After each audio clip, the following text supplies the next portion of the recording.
Ma sœur s'est moquée de moi le jour de Pâques et tout le monde a ri. Papa m'a dit d'arrêter de leur faire honte. J'ai encaissé, jusqu'à ce qu'elle parle de son boulot. Alors j'ai sorti mon téléphone et leurs sourires se sont figés. Le pire son au monde, ce n'est pas un cri, ni une explosion. C'est le rire de votre propre famille qui se moque de vous. C'est ce son précis que j'ai entendu lors du déjeuner de Pâques, dans la vieille maison familiale à Colmar. Ma sœur, Servane, rayonnait dans sa robe de créateur, exhibant sa nouvelle bague en diamant comme un trophée de guerre. Elle racontait ses succès, ses voyages, ses dîners avec l'élite de Strasbourg. Et moi? J'étais Eulalie, l'archiviste poussiéreuse, la vieille fille de 29 ans qui sent le vieux papier et l'échec. Eulalie, a-t-elle lancé avec ce sourire venimeux que je connais depuis l'enfance, tu portes encore ce vieux pull? Ton salaire de gratte-papier ne te permet même pas d'aller chez Zara? Tout le monde a ri. Mon père a ricané. Ma mère a soupiré. J'ai baissé la tête, fixant mon assiette, encaissant les coups comme toujours. Mais ce qu'ils ignoraient tous, alors qu'ils déchiquetaient mon estime de soi entre deux bouchées d'agneau pascal, c'est que le téléphone dans ma poche vibrait silencieusement. Il ne s'agissait pas d'un message de la bibliothèque. C'était une notification bancaire. Une transaction de 8,5 millions d'euros venait d'être validée. Ils riaient de la « pauvre Eulalie », sans savoir qu'ils étaient assis en face de la personne la plus riche de cette pièce. Et bientôt, très bientôt, leur rire allait s'étrangler dans leur gorge. Avant de vous raconter comment j'ai transformé ce déjeuner cauchemardesque en la plus douce des vengeances, prenez une seconde pour vous abonner à la chaîne et activer la cloche. J'aimerais vraiment savoir d'où vous écoutez cette histoire. Êtes-vous à Paris, à Lyon, ou peut-être au Québec? Et quelle heure est-il chez vous? Dites-le moi dans les commentaires, j'adore vous lire. Revenons à ce dimanche fatidique. L'Alsace est magnifique au printemps, mais l'atmosphère dans la salle à manger de mes parents était glaciale pour moi. La maison sentait la cire d'abeille et le gigot rôti, une odeur qui, pour moi, est synonyme d'anxiété. Servane était arrivée en retard, comme d'habitude, pour soigner son entrée. Elle conduisait une Porsche Cayenne rutilante garée ostensiblement devant le portail. Désolée pour le retard, a-t-elle dit sans l'air désolée du tout, en jetant son manteau de fourrure sur le canapé. Le trafic entre Strasbourg et Colmar était infernal, et j'étais au téléphone avec un investisseur japonais. Vous savez ce que c'est, le business ne dort jamais. Maman, Alix, l'a regardé avec des yeux brillants d'admiration. Oh, ma chérie, tu travailles trop. Tu es le pilier de cette entreprise. Papa, Baudouin, a hoché la tête en servant le vin. C'est ça, l'ambition. C'est ça, la réussite. Puis, leurs regards se sont tournés vers moi. J'étais assise au bout de la table, essayant de me faire aussi petite que possible. Je suis archiviste paléographe. Pour faire simple, je déchiffre des écritures anciennes. Pour ma famille, c'est un métier de rat de bibliothèque, inutile et mal payé. Ils ne comprennent pas la complexité de mon travail, la rigueur qu'il demande. Pour eux, je suis juste celle qui n'a pas réussi. Le déjeuner a commencé, et avec lui, le procès habituel. Servane a monopolisé la conversation, parlant de ses projets marketing, de ses soirées VIP, de l'importance de son image. Elle est directrice des relations publiques dans une boîte de fintech. Elle vend du vent, mais elle le vend bien. Et toi, Eulalie, a-t-elle demandé soudainement, la bouche pleine. Toujours enfermée dans ton sous-sol avec tes parchemins du Moyen-Âge? C'est le XVIIIe siècle, Servane, ai-je corrigé doucement. Et c'est passionnant, on découvre des... Elle m'a coupé la parole en riant. Passionnant? Mon Dieu, rien que d'y penser, j'ai envie de dormir. Tu sais, j'ai vu une offre pour une secrétaire dans mon agence. Tu gagnerais le double de ce que tu gagnes actuellement. Il faudrait juste que tu apprennes à t'habiller. C'est là que la remarque sur mon pull est tombée. Le rire général a suivi. C'était un rire de mépris, de pitié. Servane a raison, a ajouté ma mère en coupant sa viande. Tu devrais faire un effort, Eulalie. Regarde ta sœur. Elle rayonne. Toi, tu es terne. Tu gâches ton potentiel. Qui voudra t'épouser si tu ressembles à une bibliothécaire du siècle dernier? J'ai senti les larmes monter, mais je les ai ravalées. C'est une habitude que j'ai développée très jeune. Ne jamais leur montrer qu'ils me blessent. Je suis heureuse dans mon travail et je murmurais. Et je ne manque de rien. Mon père a posé sa fourchette avec bruit. Le silence s'est fait. Arrête avec cette fausse modestie, Eulalie. C'est de la jalousie déguisée. Ne fais pas cette tête d'enterrement le jour de Pâques. Ta sœur essaie de t'aider. Prends exemple sur elle au lieu de faire la victime. Tu nous fais honte avec ton manque d'ambition. Honte. Le mot a claqué comme un fouet. Je leur faisais honte. J'ai regardé Servan. Elle souriait, buvant son vin, satisfaite de voir que la hiérarchie familiale était respectée. Elle était la reine, j'étais la bouffonne. J'ai serré le poing sous la table. Mes ongles se sont enfoncés dans ma paume. J'aurais pu crier. J'aurais pu leur dire la vérité à cet instant précis. J'aurais pu leur dire que mon travail poussiéreux cachait une réalité qu'ils ne pouvaient même pas concevoir. J'aurais pu leur dire que je venais de signer le contrat de ma vie. Mais je me suis tue. J'ai respiré lentement. Le mépris dans leurs yeux était total. Ils pensaient que j'étais faible parce que j'étais silencieuse. Ils confondaient la gentillesse avec la bêtise. Servan a levé son verre. À la famille, a-t-elle dit hypocritement. Et au succès. J'ai levé mon verre d'eau. J'ai bu une gorgée. Mon téléphone a vibré à nouveau dans ma poche. Une deuxième notification. Le transfert était complet et sécurisé. Il riait de mon pull en laine. Il ne savait pas que sous cette laine battait le cœur d'un génie des mathématiques qui venait de mettre à genoux les plus grands analystes financiers d'Europe. La fête ne faisait que commencer, et j'allais m'assurer d'être celle qui porterait le dernier toast. Pour comprendre pourquoi ma famille me sous-estime tant, il faut comprendre ce que je fais réellement. Officiellement, je suis archiviste paléographe diplômé de l'École des Chartes. Je passe mes journées dans des archives municipales ou privées, à manipuler des documents vieux de 300 ans avec des gants blancs. Pour Servan et mes parents, c'est un métier de boniche intellectuel. Ils imaginent que je classe des vieux papiers par ordre alphabétique en éternuant à cause de la poussière. Ce qu'ils ignorent, c'est que je ne me contente pas de lire l'histoire. Je l'analyse. Je suis une mathématicienne obsessionnelle. Depuis l'université, j'ai remarqué quelque chose que personne d'autre ne voyait, les cycles. L'histoire économique n'est pas une ligne droite, c'est une spirale. Les crises financières, les famines, les booms industriels du XVIIIe et du XIXe siècle suivent des modèles mathématiques précis, basés sur le comportement humain, la météo et les flux de ressources. Pendant 5 ans, j'ai passé mes nuits à coder. J'ai créé une intelligence artificielle que j'ai baptisée Pythia, en hommage à l'oracle de Delphes. Pythia n'analyse pas le marché boursier actuel. Elle analyse le passé pour prédire l'avenir. Je l'ai nourrie de millions de données historiques, le prix du blé en 1789, les registres de la Compagnie des Indes, les faillites bancaires de 1929. Et ça a marché. Pythia a prédit la dernière fluctuation majeure du marché de l'or avec une précision de 98%, 6 semaines avant qu'elle n'arrive. Je n'ai pas cherché la gloire. Je ne voulais pas devenir une célébrité de la tech comme ces gourous de la Silicon Valley. Je voulais la sécurité. J'ai approché discrètement un consortium bancaire suisse, le groupe Zurich. Ils ont d'abord ri, comme ma famille. Puis je leur ai envoyé une prédiction gratuite. Quand elle s'est réalisée, ils ont arrêté de rire. Ils m'ont envoyé un jet privé pour une réunion secrète à Genève. La semaine précédant Pâques, nous avons finalisé l'accord. Ils n'achetaient pas Pythia, ils louaient une licence exclusive pour 10 ans. Le prix ? 8,5 millions d'euros, net d'impôts, versés sur un compte numéroté, avec une clause de confidentialité absolue. C'était ça, ma réalité. Je n'étais pas pauvre. J'étais libre. Je conduisais une vieille bicyclette et je vivais dans un petit appartement loué à Colmar parce que j'aimais la simplicité, pas parce que j'y étais obligée. Je n'avais pas besoin de prouver ma valeur avec une Porsche en leasing comme Servan.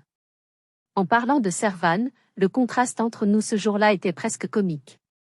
Après le déjeuner, nous sommes allés prendre le café au salon. Elle s'est plainte pendant 20 minutes du coût de l'entretien de sa piscine chauffée. Tu ne peux pas imaginer, Eulalie, disait-elle en jouant avec son collier de perles. L'argent file à une vitesse. Mais bon, il faut ce qu'il faut pour maintenir son standing. On ne peut pas recevoir des clients importants dans une masure. J'ai hoché la tête poliment. Je comprends. Non, tu ne comprends pas, a-t-elle coupé sèchement. Tu n'as aucune charge. Tu vis comme une étudiante. Tu ne sais pas ce que c'est que la pression financière. Si seulement elle savait. La pression financière, pour elle, c'était de payer ses dettes de carte de crédit. Pour moi, c'était de gérer un portefeuille d'actifs qui dépassait le PIB d'une petite île du Pacifique. C'est à ce moment-là que j'ai remarqué quelque chose d'étrange. Servane avait l'air nerveuse. Ses mains tremblaient légèrement quand elle posait sa tasse. Elle vérifiait son téléphone toutes les 30 secondes. Pour quelqu'un qui venait de se vanter d'une année record, elle semblait au bord de la crise de nerfs. « Tout va bien au travail ?» ai-je demandé innocemment. Elle a sursauté. « Bien sûr que tout va bien. Pourquoi ça n'irait pas? Je suis la numéro 1. C'est juste, le stress du succès. Tu ne peux pas comprendre. » Elle s'est levée brusquement. « Je vais sortir fumer une cigarette dans le jardin. J'ai besoin d'air. Cette maison est étouffante. » Je l'ai regardée sortir par la porte-fenêtre. Quelque chose ne collait pas. Servane ne fumait plus depuis 3 ans. Elle disait que c'était mauvais pour son teint. Pourquoi recommencer maintenant? Poussée par une intuition, ou peut-être par une habitude professionnelle de chercher les anomalies, je me suis levée discrètement quelques minutes plus tard. J'ai prétendu aller chercher une autre carafe d'eau à la cuisine. La fenêtre de la cuisine donnait sur le côté du jardin, là où Servane s'était réfugiée. Elle n'était pas seule. Elle était au téléphone, et elle ne jouait plus la comédie du succès. Je me suis approchée de la fenêtre entr'ouverte. Sa voix était sifflante, paniquée, loin de l'assurance qu'elle affichait devant nos parents. Ce que j'ai entendu a glacé le sang dans mes veines. Ce n'était pas le discours d'une femme d'affaires prospère. C'était le cri de désespoir d'une femme au pied du mur.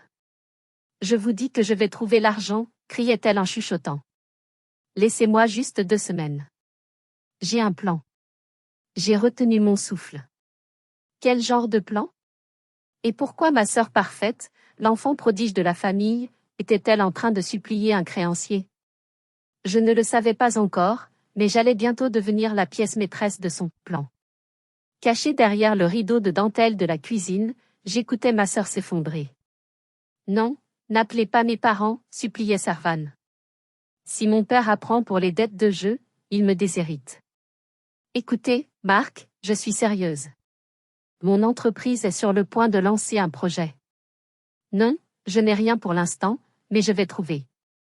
Je vous promets 50 000 d'ici la fin du mois. Juste, ne dites rien. » Elle a raccroché brutalement. Je l'ai vue s'appuyer contre le vieux chêne, le visage déformé par la peur. Dette de jeu. 50 000 euros. C'était donc ça.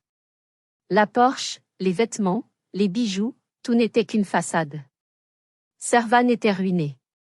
Elle vivait à crédit pour impressionner une famille qui ne jugeait que par l'apparence. J'aurais dû ressentir de la pitié. C'est ma sœur, après tout. Mais après des années de harcèlement, d'insultes et de mépris, la source de ma compassion était tarie.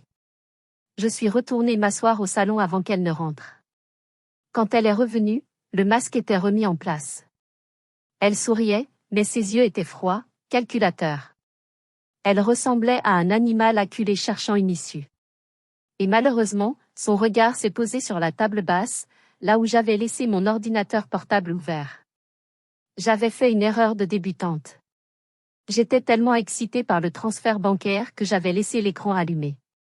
Il était verrouillé, mais l'économiseur d'écran affichait une image par défaut, le logo de la banque suisse avec qui je travaillais. Une croix blanche sur fond rouge, très discrète, mais reconnaissable pour qui connaît la finance. Servane s'est figée. Elle a fixé l'écran. Puis elle m'a regardé avec une intensité nouvelle. « C'est quoi ça ?» a-t-elle demandé en pointant l'ordinateur. « Pourquoi tu as le logo de Zurich Private Bank sur ton fond d'écran ?» J'ai senti mon cœur accélérer. J'ai fermé le capot doucement. C'est rien. Juste une image que j'aimais bien. Pour un projet de recherche sur l'histoire bancaire. Elle s'est approchée, s'asseyant à côté de moi sur le canapé. Trop près. Je sentais son parfum coûteux, qui ne parvenait pas à masquer l'odeur rance du tabac froid. Arrête de me prendre pour une idiote, Eulalie, a-t-elle chuchoté, pour que nos parents, qui discutaient dans le jardin, n'entendent pas, je me souviens. Il y a 3 ans, à Noël, quand tu avais un peu trop bu de champagne. Tu as parlé d'un algorithme. Tu as dit que tu travaillais sur un système pour prédire l'avenir. On a tous ri, on pensait que tu divaguais. Elle m'a saisi par le bras. Ses ongles longs s'enfonçaient dans ma chair. C'est ça, n'est-ce pas? Tu ne classes pas des vieux papiers. Tu as fait quelque chose. Et ça intéresse les Suisses. J'ai essayé de dégager mon bras. Tu délires, Servan. Lâche-moi. Son visage s'est durci. La peur avait laissé place à la cupidité. Écoute-moi bien, la moche. Je suis dans une situation temporaire compliquée. J'ai besoin d'un coup de pouce. Mon entreprise cherche des innovations technologiques. Si tu as un petit logiciel, je peux le présenter à mon patron. On pourrait dire que c'est une collaboration familiale. Je te donnerai une commission. 10%. C'est énorme pour toi. J'ai failli rire. 10% de mon propre travail? Pour sauver sa peau? Non, ai-je dit fermement. C'est mon travail. Ça ne te regarde pas. Elle m'a lâché comme si je l'avais brûlée. Elle s'est levée, dominant la pièce de toute sa hauteur. Tu es égoïste, a-t-elle craché. J'ai toujours su que tu étais une petite garce égoïste. Maman et papa t'ont tout donné, et toi tu caches des choses? Tu préfères voir ta famille souffrir plutôt que de partager tes petits secrets? Tu ne souffres pas, Servan. Tu conduis une Porsche, ai-je répliqué calmement. Elle s'est penchée vers moi, son visage à quelques centimètres du mien. Tu ne sais pas de quoi je suis capable, Eulalie. Si tu as quelque chose de valeur dans cette petite boîte en plastique, je l'aurai. D'une manière ou d'une autre. Ne me force pas à devenir méchante. Tu le es déjà, ai-je répondu. Elle est sortie de la pièce en trombe, croisant nos parents qui rentraient du jardin. Qu'est-ce qui se passe? A demandé ma mère, voyant le visage rouge de Servan. Rien, a dit Servan avec un sourire forcé qui faisait froid dans le dos. J'essayais juste d'avoir une conversation d'adulte avec Eulalie, mais elle est toujours aussi fermée. Ce n'est pas grave. Je réglerai ça plus tard. Je vous pose la question maintenant, si vous étiez à ma place, avec une sœur qui vous menace et des parents qui sont aveugles à sa méchanceté, qu'auriez-vous fait? Auriez-vous fui? Ou auriez-vous préparé la guerre? Dites-le moi dans les commentaires, je suis curieuse de voir si je suis la seule à avoir l'esprit aussi tordu. Ce soir-là, je suis rentrée chez moi avec une certitude, Servan n'allait pas en rester là. Elle était désespérée, et les gens désespérés sont dangereux. Mais elle avait fait une erreur fatale. Elle pensait que j'étais une proie facile. Elle ne savait pas qu'elle venait de s'attaquer au prédateur le plus patient de la jungle. La semaine qui a suivi Pâques a été étrangement calme. Trop calme. Servan ne m'a pas envoyé de message d'insulte, ce qui était son habitude après une dispute. Pas d'appel de mes parents pour me réprimander. Ce silence était suspect, comme le recul de la mer avant un tsunami. Le vendredi suivant, je suis retournée chez mes parents. C'était une tradition, ou une obligation, de venir dîner une fois par semaine. J'avais apporté mon ordinateur portable, non pas pour travailler, mais parce que je ne le laissais plus jamais sans surveillance chez moi depuis les menaces de Servan. J'avais l'impression d'être paranoïaque, mais dans mon métier, le vrai, celui de la sécurité des données, la paranoïa est une vertu. Avant le dîner, je suis montée prendre une douche rapide dans la salle de bain de l'étage. J'ai laissé mon sac avec l'ordinateur dans le petit salon privé, une pièce que personne n'utilisait vraiment. J'ai fermé la porte. Je n'étais partie que 15 minutes. Quand je suis redescendue, tout semblait normal. L'odeur du rôti de porc emplissait la maison. Mon père regardait les informations. Ma mère mettait la table. Ah, te voilà, a dit ma mère sans me regarder. Servan est passée tout à l'heure, elle a déposé des fleurs. Elle est repartie vite, elle avait une urgence. Mon sang s'est glacé. Servan était là? Oui, il y a 10 minutes. Pourquoi tu fais cette tête? Je n'ai pas répondu. J'ai couru vers le petit salon. Mon sac était là, sur le fauteuil, apparemment intact. J'ai sorti mon ordinateur. Il était tiède. Je l'avais éteint avant de monter. Quelqu'un l'avait allumé. J'ai ouvert le capot. Mes mains tremblaient légèrement. J'ai tapé mon mot de passe administrateur, un code complexe de 24 caractères, et j'ai ouvert le terminal de commande. J'ai tapé une ligne de code pour voir les logs du système, l'historique des événements récents. 19h42, tentative de connexion. Échec. 19h43, tentative de connexion. Échec. 19h44, connexion réussie, utilisateur, invité. Un frisson d'horreur m'a parcouru. J'avais laissé une session invité active, protégée par un mot de passe ridicule que j'utilisais pour leurrer les curieux. Le mot de passe était Loulou 1995. C'était le nom de notre vieux chien et mon année de naissance. Servan connaissait ce chien. Elle avait deviné. J'ai continué à scroller les logs. 19h45, périphérique USB connecté, sans disque 64 Go.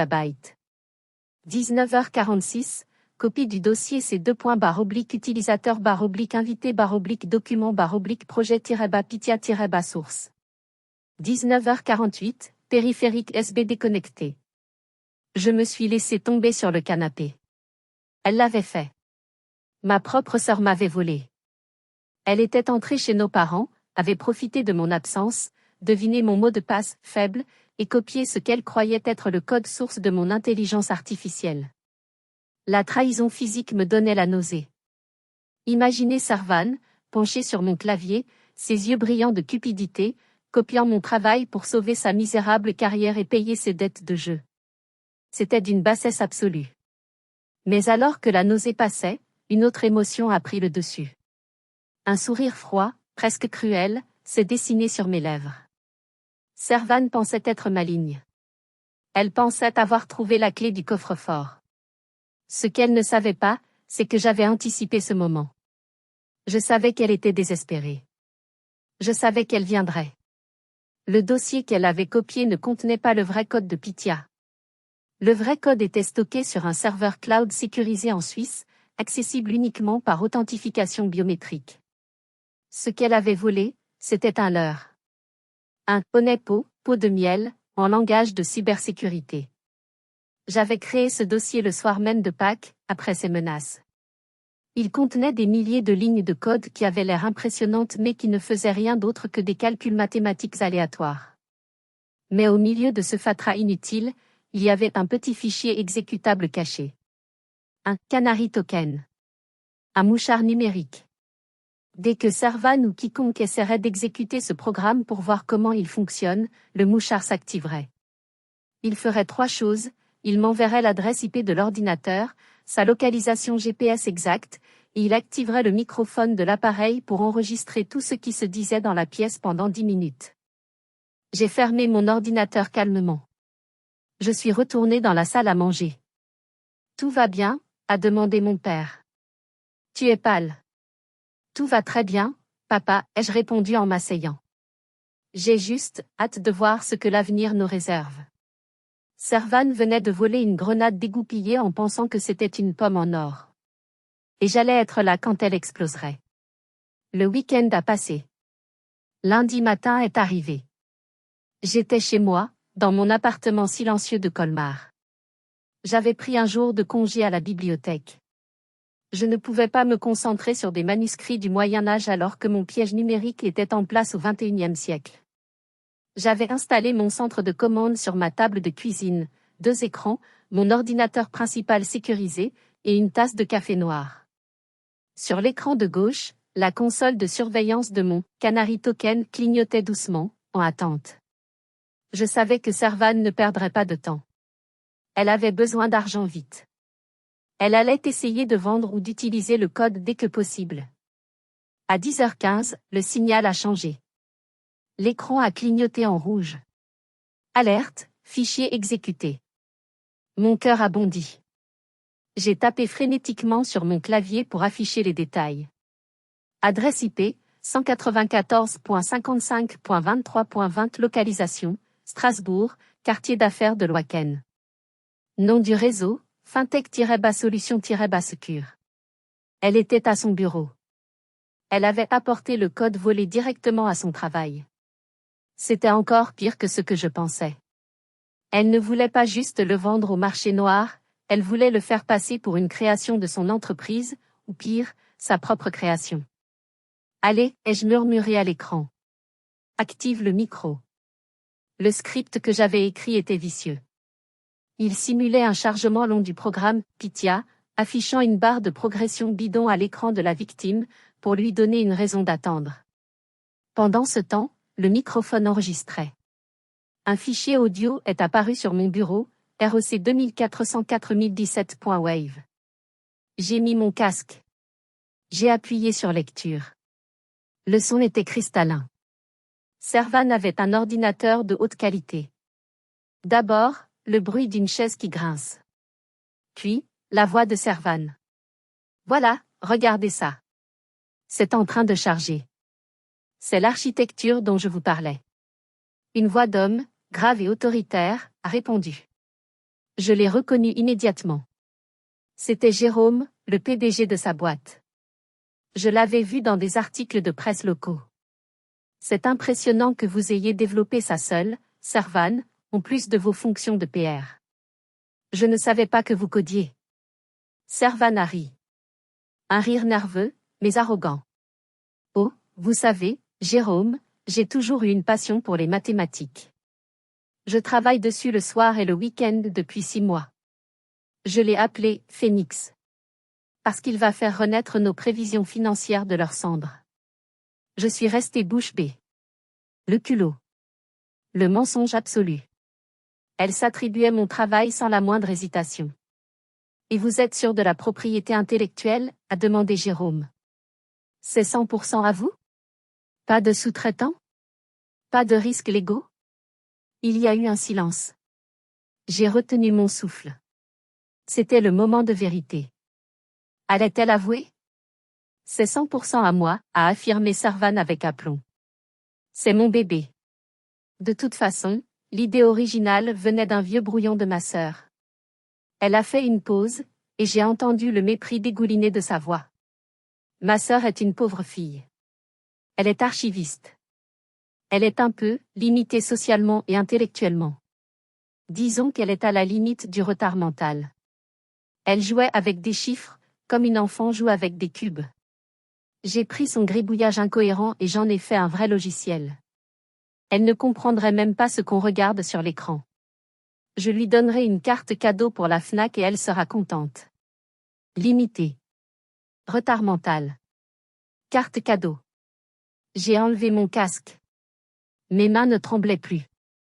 Une froideur absolue m'avait envahi. Ce n'était plus de la colère. C'était de la détermination. Elle ne m'avait pas seulement volé. Elle m'avait déshumanisé. Elle m'avait traité d'attardé mental devant son patron pour justifier son vol. Elle était prête à détruire ma réputation et à nier mon intelligence pour sauver sa carrière minable. J'ai sauvegardé le fichier audio. J'en ai fait 3 copies, une sur mon disque dur, une sur le cloud, et une sur une clé USB. Le mouchard a indiqué que le programme avait fini de charger sur l'ordinateur de Servan. Évidemment, il a affiché un message d'erreur bidon, erreur de compilation 404, manque de données. J'ai entendu Jérôme soupirer dans l'enregistrement, j'écoutais la fin. Ça ne marche pas, Servan. C'est juste un bug, a-t-elle crié, paniquée. Je vais arranger ça. Je vais faire une démonstration complète lors de la soirée de gala la semaine prochaine. Je vous le promets. Ça marchera. D'accord, a dit Jérôme froidement. La soirée de lancement est vendredi prochain. Nos partenaires allemands seront là. Si Phénix ne marche pas ce soir-là, Servan, vous êtes viré. Et avec vos dettes que la comptabilité a remarquées sur votre carte corporate, on parlera de poursuites judiciaires. Le clic de la porte qui se ferme. Puis le son de Servan qui frappe son poing sur la table et murmure « Saloperie de machine. Je vais trouver un expert pour craquer ça. » Elle avait une semaine. Elle allait organiser une grande soirée pour présenter mon travail volé. Et elle m'avait donné, sans le savoir, la scène parfaite, le public parfait, et le timing parfait pour mon exécution. Les jours qui ont mené à la soirée de gala ont été surréalistes. Servan était au bord du gouffre, mais elle continuait de jouer la comédie. Elle m'a appelé le mardi soir. Sa voix était mielleuse, sucrée, fausse. « Coucou petite sœur. Comment vas-tu ? » « Bien, ai-je répondu, en tapant sur mon clavier. Je préparais ma contre-attaque. « Écoute, je voulais m'excuser pour l'autre jour. J'étais stressée. Tu sais comment c'est. Bref, j'organise une soirée énorme vendredi soir au Sofitel de Strasbourg. C'est pour le lancement d'un nouveau projet. Maman et papa viennent. Je veux vraiment que tu sois là. C'est important pour la famille. » Elle voulait que je sois là. Pourquoi ? Probablement pour s'assurer que je ne poserais pas de questions. Ou peut-être pour m'humilier une dernière fois en public, pour montrer à tous à quel point elle avait réussi et à quel point j'étais limitée. Je ne sais pas si je peux. Ai-je commencé, feignant l'hésitation. Allez, Eulalie. Ne sois pas rabat-joie. J'ai une surprise pour toi. Un petit cadeau financier. Je sais que c'est dur pour toi en ce moment. Elle essayait de m'acheter. Avec l'argent qu'elle espérait gagner en vendant M1 logiciel. L'ironie était délicieuse. D'accord, ai-je dit. Je viendrai. Super. Et s'il te plaît, essaie de mettre une robe correcte. Pas un truc de grand-mère. C'est une soirée Black Tea. J'ai raccroché. J'ai regardé mon reflet dans le miroir de l'entrée. Elle avait raison sur un point, je devais changer d'apparence. Non pas pour lui faire plaisir, mais parce que la Eulalie qu'il connaissait, la victime, la souris grise, n'existait plus. Celle qui irait à cette soirée serait une étrangère pour eux. Le lendemain, je suis allée dans une boutique de luxe à Strasbourg. J'ai utilisé une infime partie de mes 8 millions. J'ai acheté une robe noire, longue, structurée, d'une élégance tranchante. Une robe d'Armani qui coûtait plus cher que la voiture de mon père. J'ai pris rendez-vous chez un coiffeur visagiste. J'ai fait couper mes cheveux longs et ternes en un carré plongeant, strict et moderne. Quand je suis rentrée chez moi, j'ai finalisé la partie technique de mon plan. Servan allait présenter son logiciel sur grand écran. Je connaissais le système audiovisuel du Sofitel, j'avais étudié leur protocole de sécurité, qui était lamentable. Je n'avais même pas besoin de toucher à son ordinateur. J'avais juste besoin d'être dans la salle avec mon téléphone. Le jeudi soir, mes parents m'ont appelé. « On passera te prendre à 18h demain, » a dit mon père. « Ne sois pas en retard. Ta sœur est très nerveuse. C'est sa grande soirée. Tout doit être parfait. » « Oui, papa, ai-je dit. Tout sera parfait. » Et Eulalie ? A ajouté ma mère, hésitante. Sois gentille. Ne parle pas trop de tes vieux papiers. Les gens qui seront là sont des gens importants. Contente-toi de sourire et de dire que tu es fière de ta sœur.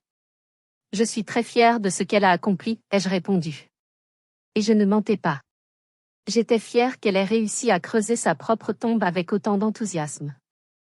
J'ai passé la dernière nuit à relire les documents juridiques que mes avocats suisses m'avaient envoyés. J'avais tout, le brevet déposé à mon nom 6 mois plus tôt, le contrat de licence exclusive avec Zurich Bank, et l'analyse forensique prouvant que le code sur l'ordinateur de Servan avait été copié depuis le mien. J'avais aussi préparé une petite vidéo. Un montage simple. La vidéo de surveillance de Servan volant les données, synchronisée avec l'enregistrement audio où elle me traitait de retardée mentale. Ce n'était pas seulement une vengeance. C'était une exécution publique. Une démolition contrôlée. En m'endormant ce soir-là, je n'avais pas peur. Je ne ressentais aucune culpabilité. Il m'avait appris que dans ce monde, il y a les gagnants et les perdants. Il m'avait toujours mise dans la case des perdants. Demain, j'allais leur montrer qu'ils avaient mal lu le tableau des scores. Vendredi soir. Le hall du Sofitel de Strasbourg brillait de mille feux. Lustre en cristal, sol en marbre poli, serveurs en livrée portant des plateaux de champagne. L'élite alsacienne était là. Banquiers, investisseurs, politiciens locaux. Quand je suis descendu de la voiture de mes parents, il y a eu un moment de silence. Mon père a failli trébucher. Ma mère a ouvert la bouche, puis l'a refermée. Je portais ma robe Armani noire, des talons aiguilles vertigineux, et mon nouveau carré strict encadrait un visage maquillé avec précision. Je ne ressemblais pas à Eulalie l'archiviste. Je ressemblais à une femme de pouvoir. Eulalie, a balbutié ma mère. Tu es? Bonsoir maman, ai-je dit froidement. On entre? On ne voudrait pas être en retard pour le triomphe de Servan. Nous sommes entrés dans la salle de bal. Servan était au centre de la pièce, portant une robe rouge incendiaire. Elle riait fort, trop fort, un verre à la main. Quand elle m'a vu, son sourire s'est figé une seconde. J'ai vu passer une lueur d'inquiétude dans ses yeux, vite remplacée par de la jalousie. Elle n'aimait pas que je sois belle. Ça ne faisait pas partie du scénario. Elle s'est approchée, m'a fait une bise claquée dans le vide. Waouh, a-t-elle dit avec une condescendance à peine voilée. Tu as cassé ta tirelire? C'est une location? C'est un achat, ai-je répondu. Bref, tu es présentable. C'est l'essentiel. Essaie de ne parler à personne d'important, d'accord? Va vers le buffet, il y a des petits fours gratuits. Elle a tourné les talons et est retournée vers un groupe d'hommes en costume gris. C'étaient les investisseurs allemands. Je les ai reconnus. J'ai pris une coupe de champagne et je me suis dirigé vers le fond de la salle, près de la régie technique. C'était mon poste d'observation. De là, je voyais tout.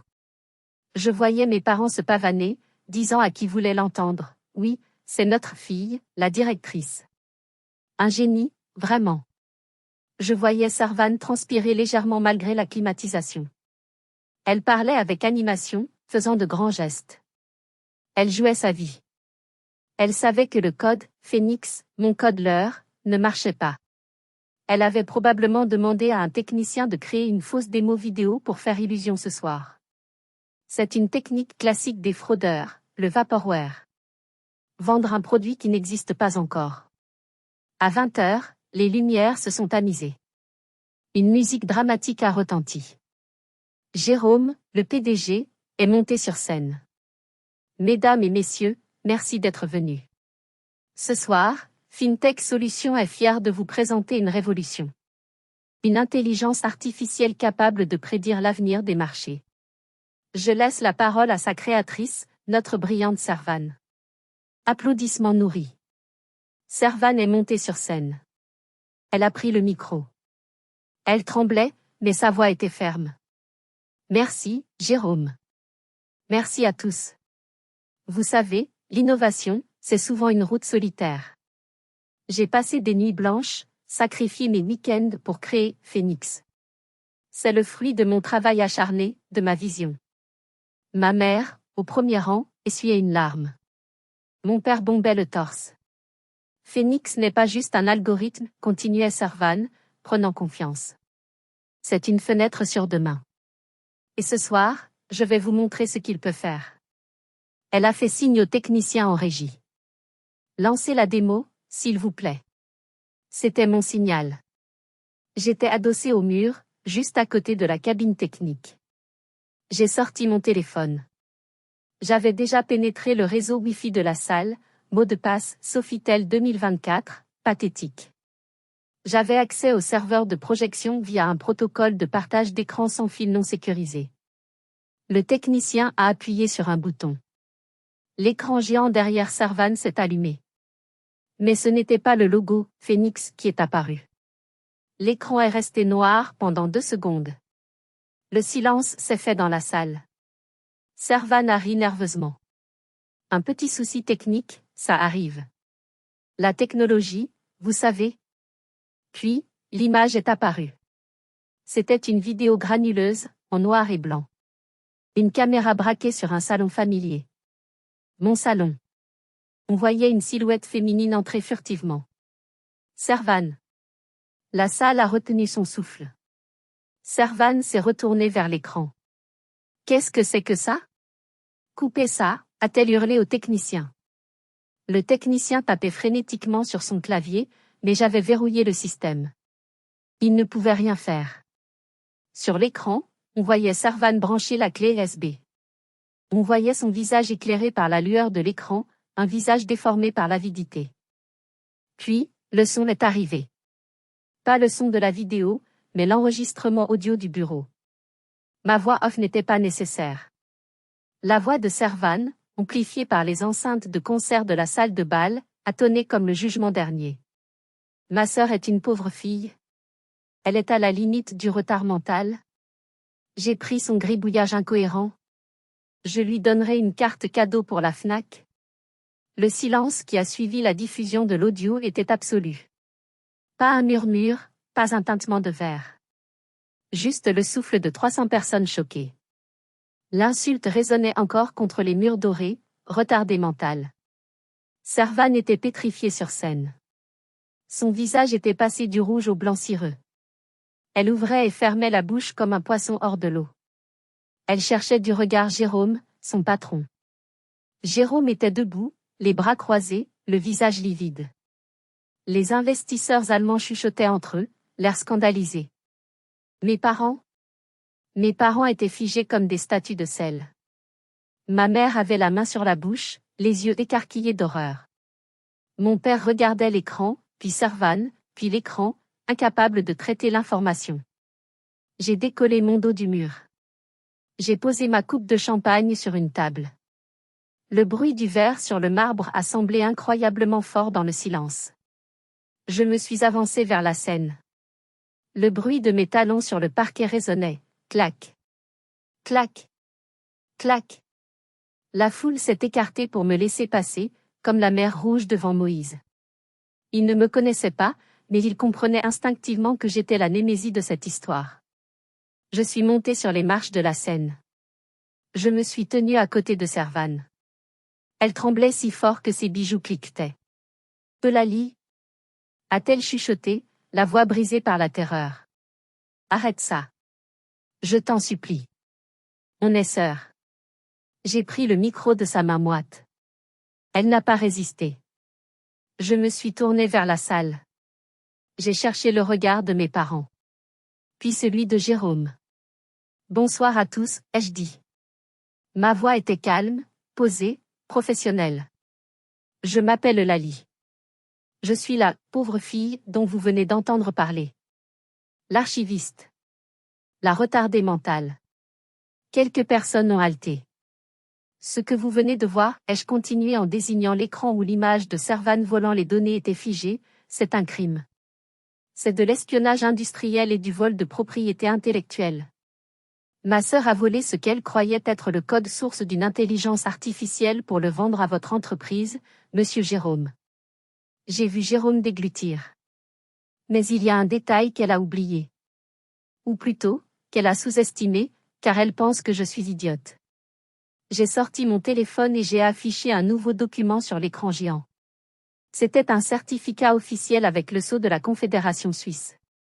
L'algorithme qu'elle appelle Phoenix s'appelle en réalité Pythia. Je l'ai développé seul pendant 5 ans. Et il ne vous appartient pas, Servan. Il n'appartient pas non plus à FinTech Solutions. J'ai fait une pause dramatique. J'ai regardé les investisseurs allemands droit dans les yeux. La semaine dernière, j'ai vendu la licence exclusive d'exploitation de Pythia au groupe bancaire Zurich pour une durée de 10 ans. Le montant de la transaction est de 8,5 millions d'euros. L'accord a été signé, scellé et validé. Un brouhaha a éclaté dans la salle. 8 millions. Le chiffre a circulé comme une traînée de poudre. Je me suis tourné vers Servan. Elle pleurait maintenant, son maquillage coulant sur ses joues. Tu as essayé de vendre à ces gens quelque chose qui ne t'appartient pas, Servan. C'est de l'escroquerie. Et pire encore, tu as essayé de vendre quelque chose qui appartient déjà à la maison mère de tes propres investisseurs. Je me suis penché vers elle, le micro toujours à la main pour que tout le monde entende. Tu voulais une carte cadeau Fnac? J'espère qu'ils en vendent en prison, parce que mes avocats ont déposé une plainte pénale ce matin à 9 heures. Servan s'est effondrée. Littéralement. Ses jambes ont lâché et elle est tombée à genoux sur la scène, sanglotant dans sa robe rouge froissée. C'était l'image de la défaite totale. Jérôme a bondi sur la scène. Il a arraché le micro, que je lui ai tendu volontiers. Cette entreprise n'était pas au courant, a-t-il crié dans le micro pour sauver sa peau. Nous sommes victimes. Mademoiselle Servan est renvoyée sur le champ pour faute lourde. Sécurité. Faites sortir cette femme. 2 agents de sécurité se sont approchés de Servan. Elle a hurlé, « Papa! Maman! Aidez-moi !» J'ai regardé mes parents. Mon père était gris. Il se tenait la poitrine. Ma mère pleurait hystériquement. Ils n'ont pas bougé. Ils étaient paralysés par la honte. La honte publique, cette chose qu'ils craignaient plus que la mort, venait de s'abattre sur eux comme un tsunami, et c'était leur fille préférée qui l'avait provoquée. Je suis descendue de la scène. Je n'ai pas regardé Servan se faire traîner dehors. J'ai traversé la salle. Les gens me regardaient avec un mélange de peur et de respect. J'étais passée de l'invisible à l'intouchable. Arrivée à la porte, j'ai senti une main sur mon bras. C'était ma mère. « Eulalie » a-t-elle sangloté. « Qu'est-ce que tu as fait ? C'est ta sœur. » J'ai retiré mon bras doucement mais fermement. « Non, maman. Ce n'est pas ma sœur. C'est une voleuse. Et vous, vous étiez ses complices. Vous avez ri quand elle m'insultait. Vous m'avez dit de prendre exemple sur elle. Eh bien voilà, j'ai pris exemple. J'ai été ambitieuse. J'ai été impitoyable. Tu devrais être fière. Je suis sortie dans la nuit fraîche de Strasbourg. L'air n'avait jamais été aussi doux. Je n'ai pas attendu pour voir la fin de la soirée. Je suis montée dans un taxi et je suis rentrée à Colmar. J'ai éteint mon téléphone. Je savais qu'il allait exploser. Le lendemain matin, je me suis réveillée tard. J'ai fait du café. J'ai ouvert mes volets. Le soleil brillait. J'ai rallumé mon téléphone. 47 appels manqués. 12 messages vocaux. Des textos haineux, des textos suppliants. J'ai écouté un seul message, celui de mon père. Sa voix était faible, brisée, une voix de vieillard. Eulalie. C'est la catastrophe. La police est venue chercher Servan ce matin. Il parle de fraude, d'abus de confiance. Les dettes, mon Dieu, les dettes, Eulalie. Elle doit de l'argent à des gens dangereux. Ils vont saisir sa maison, sa voiture. Nous allons devoir hypothéquer notre maison pour payer ses avocats. Comment as-tu pu nous faire ça? Rappelle-moi. Comment as-tu pu nous faire ça? Même dans la ruine, c'était de ma faute. Pas la faute de Servan qui avait volé.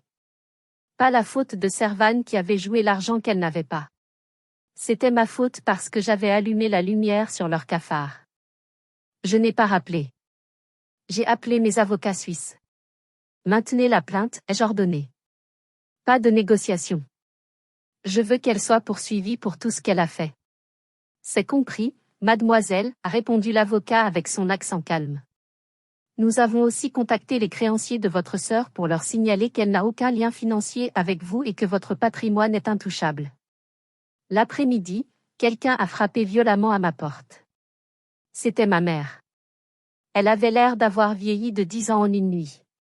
Ses cheveux étaient en désordre, ses yeux gonflés. Je n'ai pas ouvert la porte. J'ai parlé à travers l'interphone. Va-t'en, maman. Eulalie. Ouvre. Tu dois nous aider. Ta sœur est en garde à vue. Tu as de l'argent maintenant, on le sait. Tu as 8 millions. Tu peux payer ses dettes. Tu peux retirer ta plainte. On dira que c'était un malentendu familial. S'il te plaît. Un malentendu, ai-je ri, un rire sans joie. Elle m'a traité de retardée mentale, maman. Elle voulait me voler mon œuvre pour me donner une carte cadeau. Elle me méprise. Vous me méprisez tous. On ne pensait pas ça, a crié ma mère. On voulait juste te pousser. On t'aime. Vous aimez mon argent, ai-je corrigé. Vous aimez l'idée que je puisse sauver les apparences de la famille. Mais c'est fini. Servan est une adulte. Elle a joué, elle a perdu. Laisse-moi tranquille. Je ne partirai pas, a-t-elle hurlé.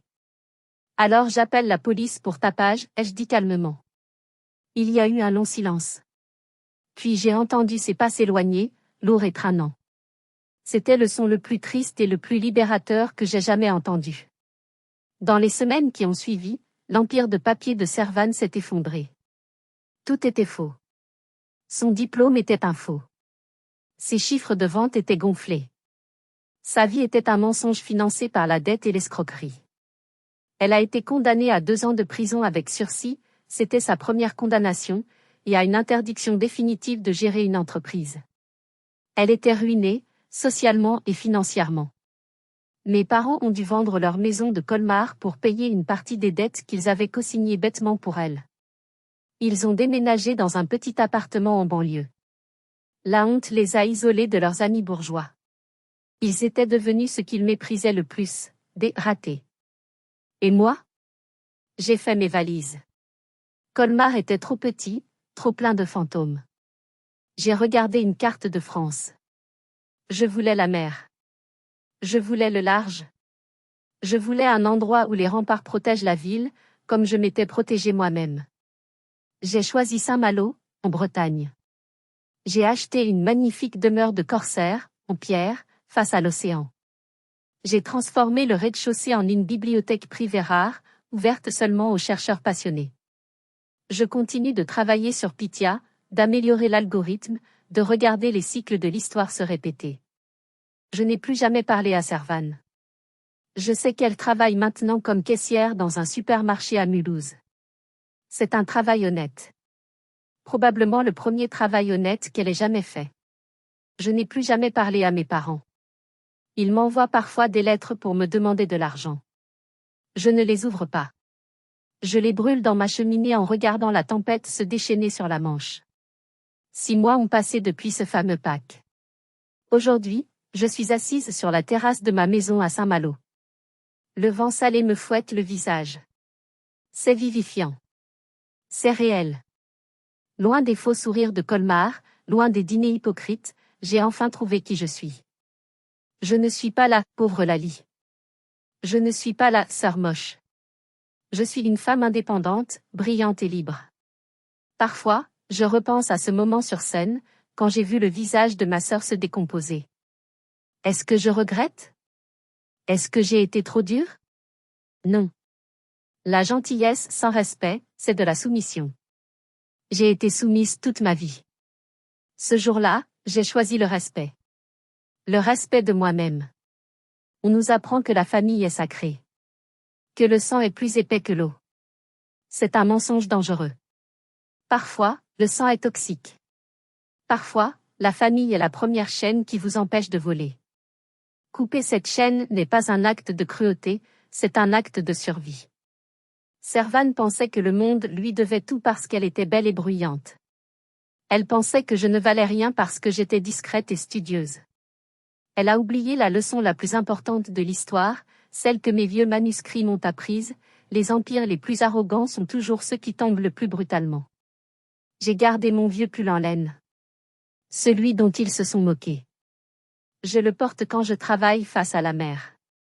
Il est chaud, il est confortable, et il me rappelle d'où je viens. Il me rappelle que la valeur d'une personne ne se mesure pas à la marque de ses vêtements, mais à ce qu'elle a dans la tête et dans le cœur. Ma vie est calme maintenant. Je n'ai pas besoin de prouver quoi que ce soit à qui que ce soit. Mes voisins me connaissent comme la dame gentille qui aime les vieux livres. Ils ne savent pas que je suis une multimillionnaire qui a fait tomber une entreprise frauduleuse d'un seul clic. Et c'est très bien comme ça. Le pouvoir réel est silencieux. Si vous êtes dans une situation où l'on vous rabaisse, où l'on se moque de vous, où l'on vous utilise, n'oubliez jamais ceci, ils ne voient que ce que vous leur montrez. Votre silence est votre arme. Vos talents cachés sont vos munitions. Laissez-les rire. Laissez-les croire qu'ils ont gagné. Et pendant qu'ils célèbrent leur fausse victoire, construisez votre empire dans l'ombre. Le jour viendra où vous allumerez la lumière, et ils ne pourront plus rien faire d'autre que de regarder votre éclat les aveugler. C'est la fin de mon histoire. J'espère qu'elle vous a plu, et peut-être même inspiré. La vengeance n'est pas toujours nécessaire, mais la justice, elle, est vitale. Merci d'avoir écouté jusqu'au bout. Si cette histoire vous a touché, ou si vous avez vous-même vécu une injustice familiale, mettez un « j'aime » à cette vidéo. Et surtout, partagez votre expérience dans les commentaires. Avez-vous déjà coupé les ponts avec un membre toxique de votre famille? Comment vous êtes-vous senti après? Je lirai toutes vos histoires. Prenez soin de vous, et n'oubliez pas, ne laissez personne éteindre votre lumière. À bientôt.